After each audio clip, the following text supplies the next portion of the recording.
কারো পেছনে থেকে হরিনাম করতে হবে, তবে হরিনাম কাজ দেবে। সেভাবে হরিনাম করলে আমাদের চিত্ত বিগলিত হবে, নয়নে অশ্রু আসবে, আর আমার দেহ মনে অলৌকিক চিন্ময় দিব্য পুলক জাগবে। যদি এভাবে হরিনাম নিতে পারেন তবে হবে কেমন? গৌরাঙ্গ বলিতে হবে পুলক শরীর, কই হয় না তো? হরি হরি বলিতে নয়নে বহে নীর। কিভাবে নাম করতে হবে জানেন? আহা, আমি আপনাদের একটু কথা বলি। আজকাল নামযজ্ঞ ফরিদপুর অঞ্চল, আপনাদের এই অঞ্চলে ভাঙা অঞ্চল, নামযজ্ঞ 7 দিন 5 দিন 72 প্রহার হয়।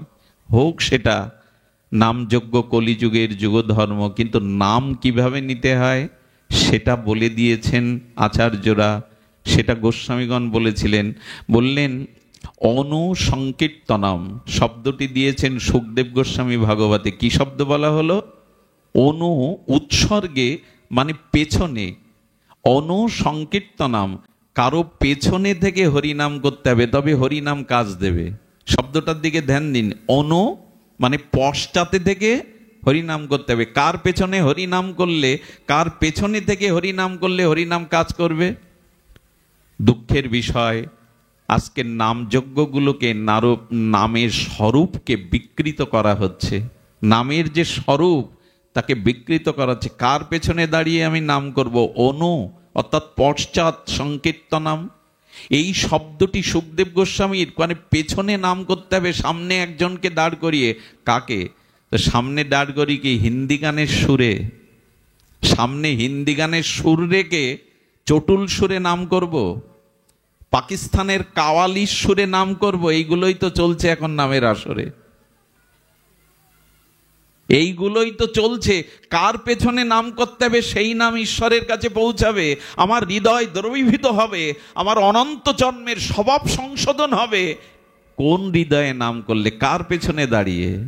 হিন্দি গানের সুরে, কাওয়ালির সুরে? লোককে বিনোদনের জন্য হরিনাম নয়। নামাচার্য হরিদাস ঠাকুর গুফার মধ্যে বসে নাম করছেন, বেনাপোলের গভীর জঙ্গলের মধ্যে বসে নাম করছেন, কাউকে দেখান না। একটা জিনিস বলি, যে ভক্তি বিজ্ঞাপনের জন্য করা হয়, অন্যকে জানানোর জন্য করা হয়, সেখানে ভক্তির ছিটে ফোঁটাও থাকে না। ভক্তি কখনো বিজ্ঞাপনের জিনিস নয়। আজকাল মাইক না হলে, আমরা হরি কথা বলতে সাউন্ড সিস্টেম না হলে, আগেকার দিনে লাগতো, এটা হরিনাম করতে লাগতো মাইক সিস্টেম। এক মাইক ঠিক করতে 2 ঘন্টা লাগে। আসলে মাইক শব্দটা মাইক হয়ে গেছে, এখন নিজেকে যত জানানো অন্যকে যায়। এই মাইক চিন্তা নিয়ে নাম করলে, মায়ার পেছনে দাঁড়িয়ে নাম করলে নাম ক্রিয়া হবে না। নাম করতে হবে কের পেছনে দাঁড়িয়ে? আসলে নামের স্বরূপটাই আমরা বিকৃত করে রেখেছি। নাম করতে হবে গুরুদেবকে সামনে রেখে, বৃন্দাবনকে সামনে রেখে, নিতাইকে সামনে রেখে, ভক্তিকে সামনে রেখে হরিনাম করতে হবে, তবে সেই নামে হৃদয় দ্রবীভূত হবে। আহা, হৃদয় কখন বিগলিত হবে, নয়নে প্রেমশ্রু কখন আসবে, কণ্ঠ কখন রুদ্ধ হয়ে যাবে? যখন আপনি গুরুদেবকে সামনে রাখবেন, বৃন্দাবনকে সামনে রেখে নাম করবেন, নবদ্বীপকে সামনে রেখে মহাপ্রভু রাজানুলম্বিত অশ্রু সজল নয়নে দেখতে দেখতে নাম করবেন, ঠাকুর হরিদাসের দিকে তাকিয়ে নাম করবেন। লোকের মনোরঞ্জনের জন্য নয়, লোকের কাছে যশ খ্যাতির জন্য, নিজের বিজ্ঞাপন প্রচারের জন্য নয়। অনেকেই হরিনামে নৃত্য করে ভগবানের সামনে। কেউ যদি ভগবানকে আনন্দ দানের জন্য নৃত্যকীর্ত করে, ভগবান তার কাছে বিক্রি হয়ে যায়। কিন্তু আমরাও তো নাচি, ভগবান কেন প্রেম দেন না? বলে নৃত্য করবার সময় লক্ষ্য রাখতে হবে, আমার এই নৃত্য কীর্তনের দ্বারা হরি প্রসন্ন হচ্ছে কিনা।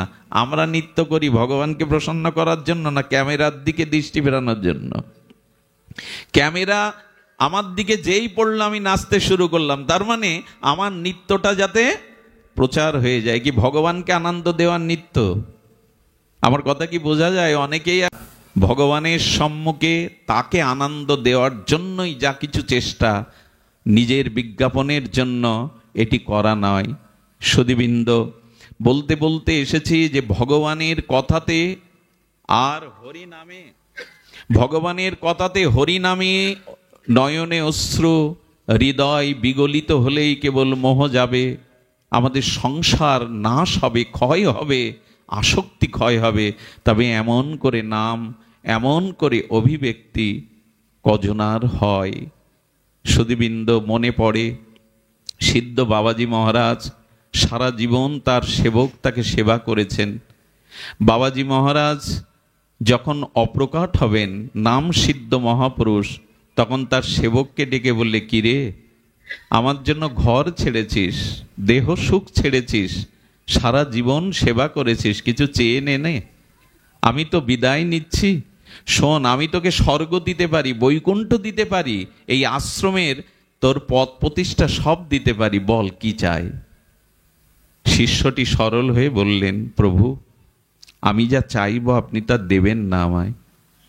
বললেন, সারাটা জীবন আমার জন্য বিলিয়ে দিয়েছিস, আমি দেব, চেয়ে নে। বললেন, আমার মাথায় হাত দিন, আমি যা চাইব দেবেন। বলে, তোর বিশ্বাস এলো না? আমি তোকে দিতে পারি, তোর বিশ্বাস? আচ্ছা ঠিক আছে, আমি কথা দিলাম।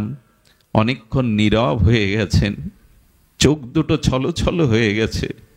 বললেন, তবে দিন।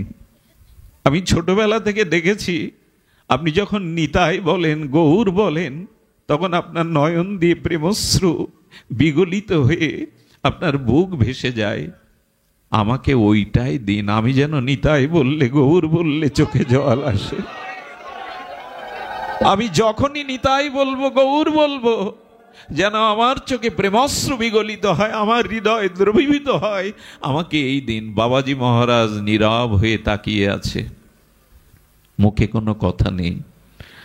অনেকক্ষণ পর একটা নিঃশ্বাস ছেড়ে বলল, রে, আমার যা কিছু সম্পদ সব চেয়ে নিলি, আমার যা কিছু ছিল তুই নিয়ে নিলি, যা। আজ থেকে নিতাই বললে তোর চোখেও প্রেমাশ্রু আসবে, বিগলিত হবে হৃদয়। সেই থেকে উনি যখনই নিতাই বলতেন, গৌর বলতেন, ওনার নয়ন দিয়ে পিস্কারির ন্যায় গদগদ কণ্ঠে, রুদ্ধ কণ্ঠে এমনি করে প্রেমাশ্রু ভেসে যেত। এই জন্য হরি হরি বলিতে নয়নে বহে নীর। কবে তোমার জন্য আমার হৃদয় দ্রবীভূত হবে, কবে তোমার জন্য আমার চোখে দুপোটা প্রেমশ্রু আসবে।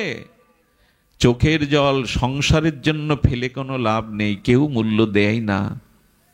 চোখের জল যদি ফেলতেই হয়, গোপনে ভগবানের চরণে ফেলুন, এটির অনেক শক্তি। ভগবানের জন্য হা কৃষ্ণ বলে কাঁদুন, এ অনেক বুক একটা হালকা হয়ে যাবে, অনন্ত জন্মের স্বভাব শোধন হয়ে যাবে। এই জন্য নবদ্বীপ লীলাতে, গৌর লীলাতে দেখেছি আমরা, মহাপ্রভু নিজে কাঁদছেন, আর কাঁদতে কাঁদতে জলযন্ত্র পিস্কারির ন্যায় মহাপ্রভুর পাশে যারা থাকতেন তারা স্নান হয়ে যেতেন, এত কাঁদতেন প্রভু।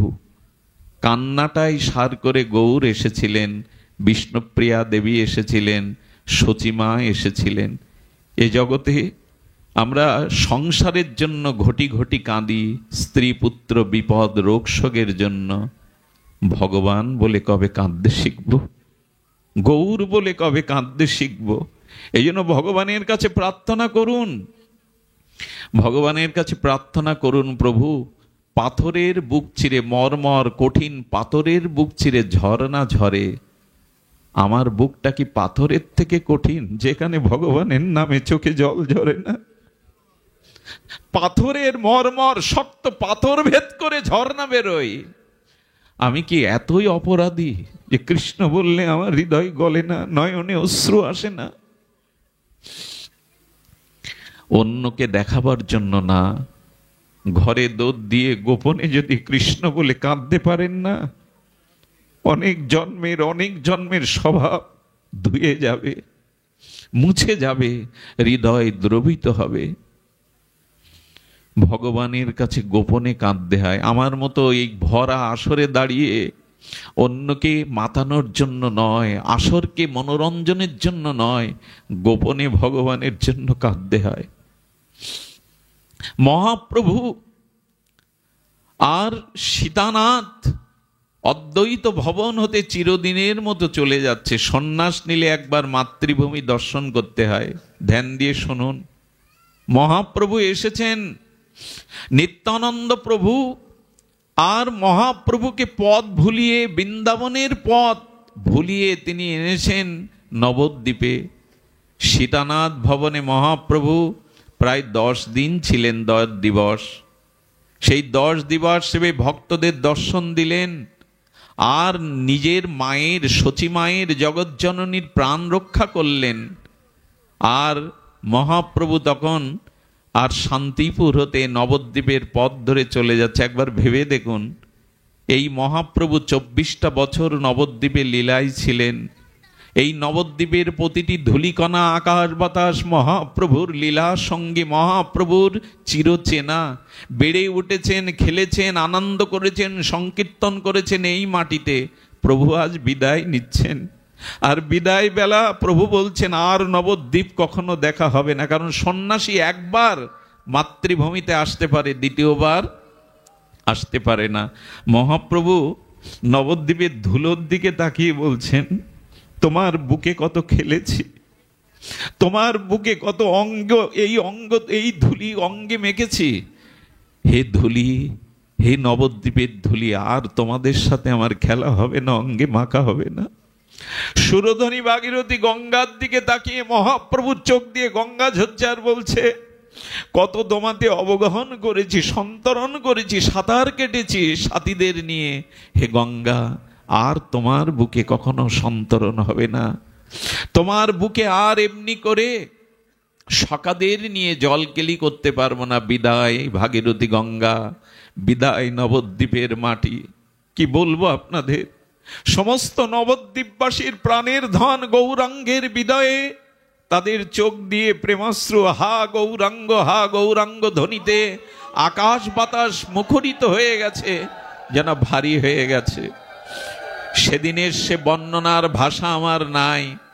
গাছের শাখাগুলি, পাতাগুলো যেন নিচে নেমে এসে শোকাতুর হয়ে মহাপ্রভুর চরণ বদন দেখছেন। আর দেখব না তোমায় গৌরহরি, আর তোমাকে কোনোদিন দেখব না। এই যখন দশা, তখন ঘরের মধ্যে বিষ্ণুপ্রিয়া দেবী আড়ালে কাঁদছেন। কেন জানেন? প্রভু সন্ন্যাস নিয়েছেন, প্রভুর সামনে যাওয়ার আমার অধিকার নেই। প্রভু যে রমণী মুখ দেখবে না, স্ত্রী মুখ দেখবে না।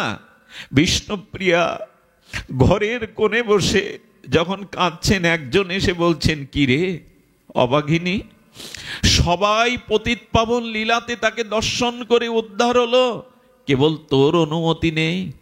প্রিয়া তখন মনে মনে বলছেন, আমার প্রাণনাথ সারা জীবনের মতো চলে যাবে, আর নবদ্বীপে আসবে না।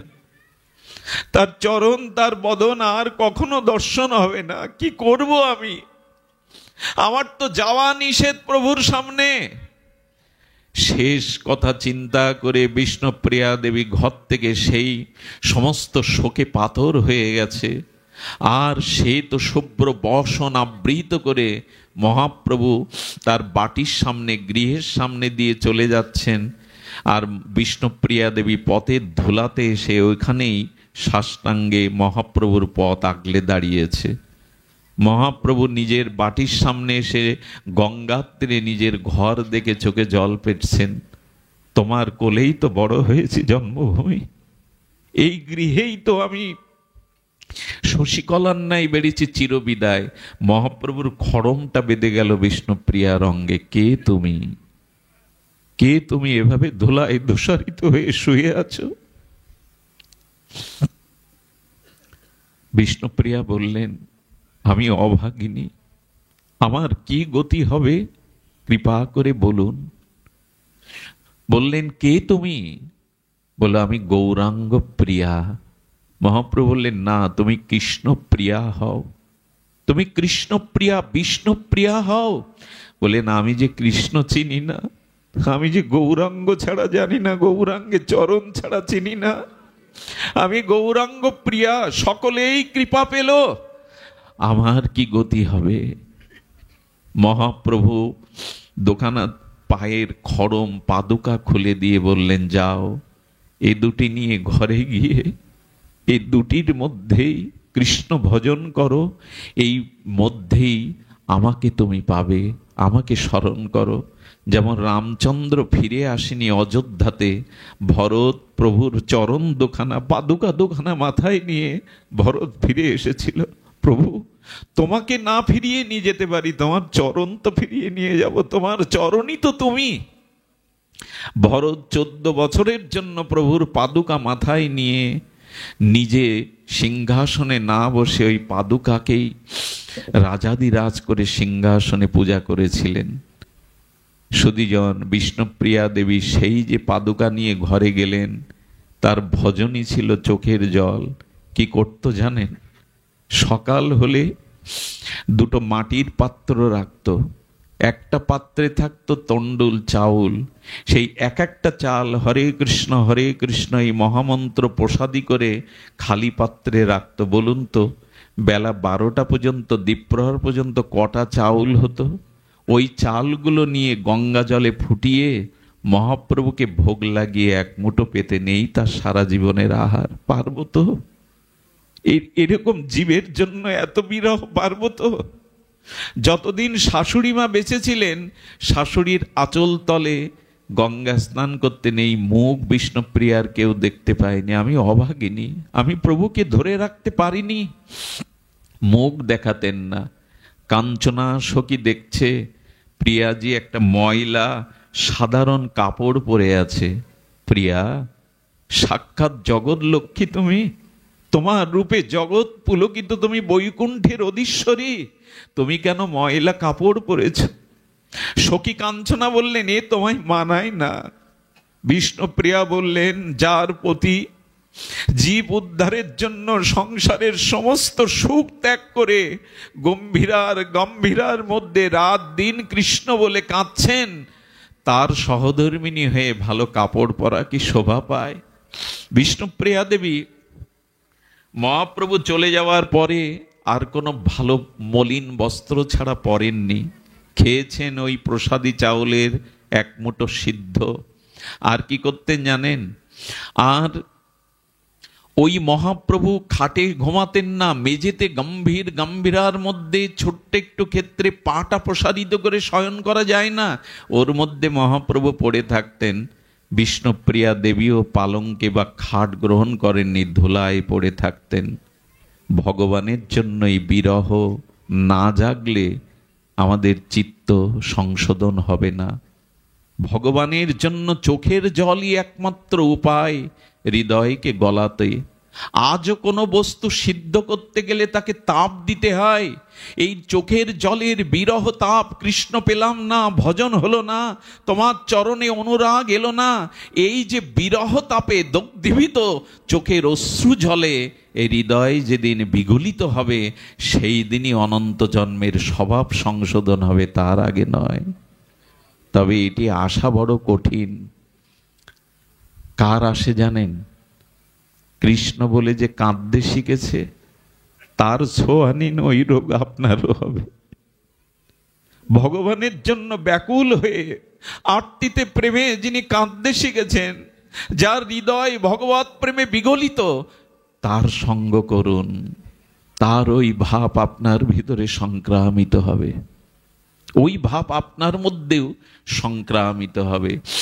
এই জন্য কৃষ্ণ নাম নিতে নিতে যদি কণ্ঠ রুদ্ধ হয়ে যায়, চোখে প্রেমাশ্রু বিগলিত হয়, হৃদয় যদি দ্রবীভূত হয়, তবে অনন্ত জন্মের হৃদয়ের দুর্বাসনা আমাদের হৃদয় থেকে চলে যাবে। তাই ভগবানের কাছে একটা প্রার্থনা করবেন। এই প্রার্থনা করার আগে তাকে ভালোবাসুন। আমি দুটি পথের কথা বলেছিলাম, সংসারের বস্তুর থেকে সুখের আসক্তি ত্যাগ করা, আর দ্বিতীয় হলো ভগবানের চরণে অপ্রাকৃত মাধুর্যের সিন্ধু ভগবানের চরণে আসক্তি। বৃন্দাবনের ছোট্ট একটা ঘটনা বলেই আজকের পাঠ বিশ্রাম। এক বাবাজি মহারাজ ছিলেন, তীর্থ ভ্রমণে যাব। গোপাল হৃদয় থেকে বলছেন, বৃন্দাবন ছেড়ে কোথাও যেও না, ব্রজ ছেড়ে তুমি কোথাও যেও না। সবাই বলছে, বাবা আপনি যেতে চেয়েছিলেন? বলে, আমার গোপাল নিষেধ করেছে, আমি কোথাও ব্রজ ছেড়ে যাব না। ব্রজ ছেড়ে তিনি যাননি, ওই ব্রজেই যেদিন দেহত্যাগ করলেন, বাবাজি মহারাজরা তাকে শ্মশানে দাহ করার জন্য যখন নিয়ে গেল, হঠাৎ একটা 6-7 বছরের বালক এসেছে, এটা বেশি দিন আগের ঘটনা না। এসে বললেন, উনি আমার পিতা হন, উনি আমার পিতা হন, আমি ওনার সন্তান। উনি গঙ্গা স্নান করতে চেয়েছিলেন, আমি তাকে যেতে দেইনি। এই দেখো, আমি গঙ্গা জল এই কলসিতে ভরে এনেছি আমার বাবাকে স্নান করাবো বলে। সেই গঙ্গা জল দিয়ে ওনার পিতাকে স্নান করাচ্ছেন, চোখের জলে স্নান করিয়ে চন্দন পরিয়ে দিলেন, মালা পরিয়ে দিলেন, দিয়ে তাকে চিতায় দিয়ে মুখাগ্নি করে চোখের জলে কাঁদতে কাঁদতে আর বালকটা অদৃশ্য হয়ে গেল। ওইখানে যারা ছিলেন তারা বলছেন, আমাদের মাথা কি খারাপ হয়ে গেছে? বাবা তো বিবাহ করেননি, 108 বছরের সন্ন্যাসী, ওনার 108 বছরের বয়সের কখনো 6 বছরের সন্তান হয়। কে এই ছেলেটা? আমাদের মাথায় কেন এই বুদ্ধি এলো না? গোবিন্দ যেন বললেন, আমি তোমাদের বুদ্ধিকে মোহ করে রেখেছিলাম বাবার কাজ করব বলে। গঙ্গা স্নানে আমি তাকে যেতে নিষেধ করেছিলাম বোঝো ছেড়ে, তাই আজ গঙ্গা স্নান করিয়ে তাকে মুখাগ্নি করে পুত্রের দায়িত্ব পালন করলেন। ওদের বুঝতে দিলেন না ভগবত মায়ায়। চলে গেলে তখন হায় হায় করে বললেন, বাবা কত বড় ভাগ্যবান তুমি, যাকে পুত্র রূপে ভালোবেসেছিলে। এ জগতের পুত্র পিতামাতার অনেকেই মৃত্যু কামনা করে জানেন। বুড়োটা না মরলে সম্পত্তি পাচ্ছি না, হাসপাতালের বেডে ভর্তি করে দিয়ে আসে, আর খোঁজ রাখে না। আজ পিতামাতাও জঞ্জাল হয়ে গেছে অনেকের কাছে। কিন্তু ভগবানকে যদি ভালোবাসতে পারেন পুত্র জ্ঞানে, এই দেখুন উনি মুখাগ্নি করে গেলেন, উনি গঙ্গা জলে তাকে স্নান করিয়ে গেলেন।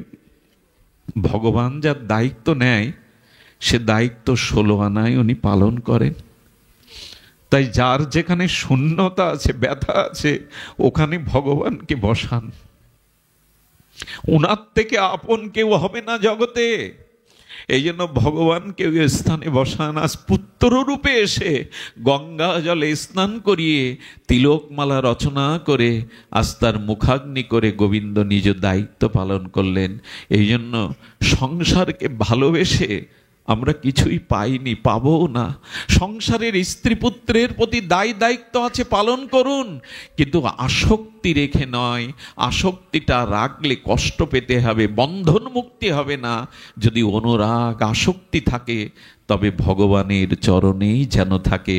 আর এই কথা যেন বলতে বলতে যেতে পারি হরিদাসের মতো, প্রভু সারাটি জীবন শুধু এই প্রার্থনা, অন্য কোনো প্রার্থনা নাই, যেন মৃত্যুর সময়, শেষের সময়, অন্তিম সময় আমি হরিদাসের সুরে সুর মিলিয়ে বলতে পারি, নয়নে হেরিব তোমার ও চন্দ্রবদন।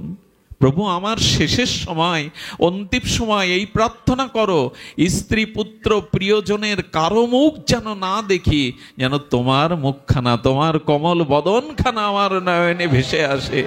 নয়নে হেরিব তোমার ও চন্দ্রবদন। বদনে আর কি বলছেন?